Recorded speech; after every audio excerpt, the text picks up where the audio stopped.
What's up, guys? Welcome back to AFC Game by Game. This is my preview for Watford versus Arsenal, the game tomorrow, and after the international break. Of course, absolutely buzzing for it. I hate that international break so soon into the season. It's like they tease us with the opening games and then it comes around the international break and you've got to wait 2 more weeks for the Premier League to come back around again. But lots of football coming up. We've got a lot of games coming up after this one. We've got Frankfurt shortly after in the Europa League, and then we've got a couple of winnable fixtures coming up against the likes of Aston Villa and tomorrow in Watford. Obviously, I say it's winnable with Arsenal. You never know. It's going to be a very tough game in my opinion. You look at Watford and the way they've started the season, they've got 2 points from the opening 4 games, and you would assume on paper that we'd go there and be able to get a rather comfortable victory, but it's just not that simple when it comes to Arsenal. It's going to be a really, really tough fixture, and it's made all the more difficult by Watford having sacked their manager, Javi Gracia, and I think that really sums up where they are as a club at the minute. We know that they go through managers so quickly, but he seemed to be a real man that was there to be there for the long term. Unfortunately, it hasn't been the case, and I don't think it's a case of Watford have just reacted to their poor start to the season. We know in the last couple of months of last season that Javi Gracia wasn't quite getting the results, and this just seems to have been an accumulation of poor form. So I don't think it's a real massive shock, but I just think it's typical that his departure from the club comes at a time when we're going to play him, and we just love letting teams bounce back against us. So we've got to ensure that we don't do that in this game, and having seen all of our rivals this weekend seemingly pick up positive results, I'm doing this in between at half time in these games. Chelsea are currently 3-0 up at Wolves, Spurs are 4-0 up. Those are like foregone conclusions. United are 1-0 up against Leicester. We'll see how that plays out. Hopefully, by the time this is uploaded, Leicester will have equalised. But from my point of view, irrespective of the other results that go on in the league, this is a very, very winnable one. I say winnable, it's one that we've got to win in my eyes.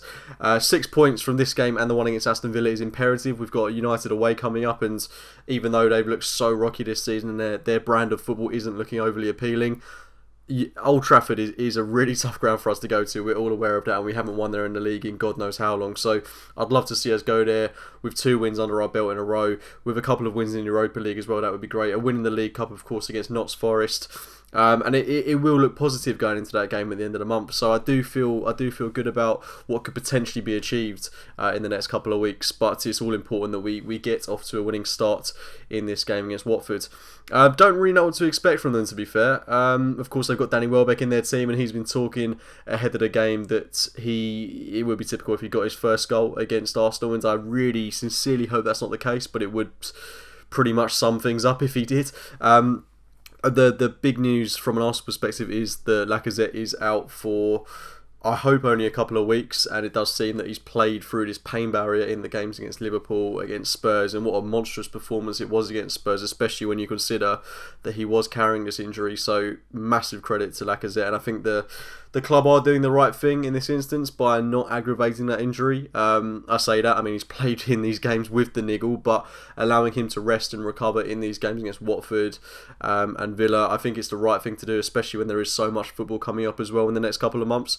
So I think it's a sensible decision from Unai Emery and the coaching staff. So it gives a great opportunity to Reece Nelson as well, because you would assume that our front three going into this game will be Nelson, Aubameyang and Nicola Pepe, which I'm very excited about. 2 natural wingers with a proper centre forward as well. Aubameyang should be amongst the goals a lot more in that preferred centre forward role of his. So I'm very excited by the potential, and I think Nelson has been slightly unconvincing in the games he has played. We know he was hooked at half time against Burnley, but I think the potential is there to be seen. He's just got to get on the ball a bit more, make himself a bit more noticed in games. Very exciting player, and I think he can really cement himself in this starting 11 if he takes his opportunities in these next couple of games coming up. Of course, it opens up an opportunity to Saka, to Martinelli, to Smith Rowe with the Europa League coming up. I really hope these guys get game time as well.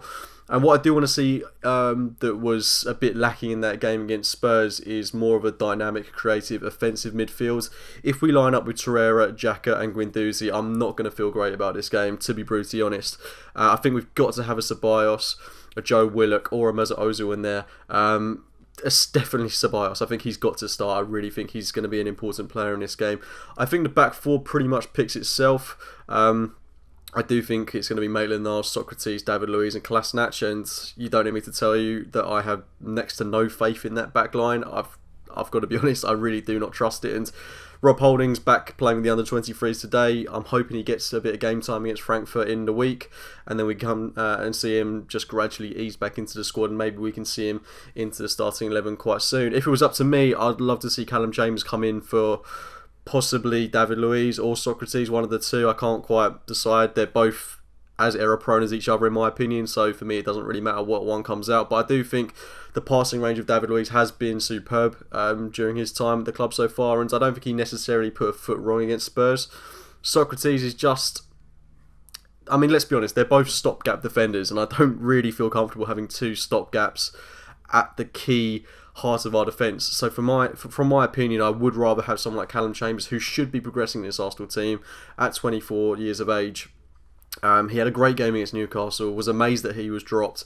I would love to see him come back into this game and really cement a place in this back line, at least until Rob Holding's back. But I think it's a foregone conclusion that Luiz and Socrates will start at the back, which I am not a fan of at all, especially when you've got Kolasinac on the left. And I mean, Maitland-Niles isn't really that unfamiliar with right back anymore. I mean, he's been playing there for a long time now in the absence of Bellerin. So I'd say still don't think he's a natural right back, but that defence is so makeshift, it's so prone to error. And with the players that Watford have got, De La Feu, Deeney, Gray, it's going to be tough, like keeping a clean sheet in this game, and I think we will struggle to do it. It should be an entertaining game. Along with the news that Rob Holding is returning to training, of course, there is the really exciting prospects of Bellerin and Tierney coming back into the side in the next couple of weeks. We do know that they're back in full training now, but they're going to play a couple of games with the under-23s first. But it is really exciting that we're going to potentially see Holding, Tierney, and Bellerin back in the team in the next within the next month. I'd really hope that they're back in the frame for that game against Man United, because I think they really will change the dynamic of this side, and they will provide a lot of assists and potentially a lot of goals going forward. Not Rob Holding so much, but Tierney and Bellerin, the way they can overlap and support the likes of Nelson, Pepe, Aubameyang, Lacazette. It's going to be such a great outlet for us, and I'm very excited. I do think we have to be patient. Tierney's coming to a new league. Bellerin's coming back from a serious injury. It could take a little bit of time for these players to integrate into the team properly, but I'm excited. I am very excited by that prospect, but it's imperative above all things that we get this win tomorrow against a Watford side that are definitely struggling for points. It would look really bad on us if we didn't get a win in this game. Even if it's a scrappy win, getting the 3 points is important, but I do want to see good football from Arsenal.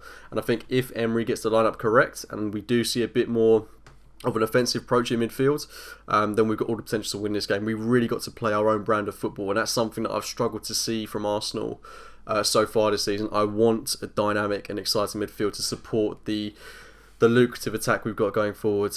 So I really hope Emery is a little bit braver than he was in the game against Spurs, and if he is brave, I do think we will get goals, and I do think we'll win this game. Not comfortably, but I do think we'll win it. So my score prediction is going to be... I think it could be 3-2 to Arsenal. I really think it could be one of those games. But let me know your score prediction in the comments box below. I'd love to see Pepe get a goal. I'd love to see Reece Nelson get a goal as well.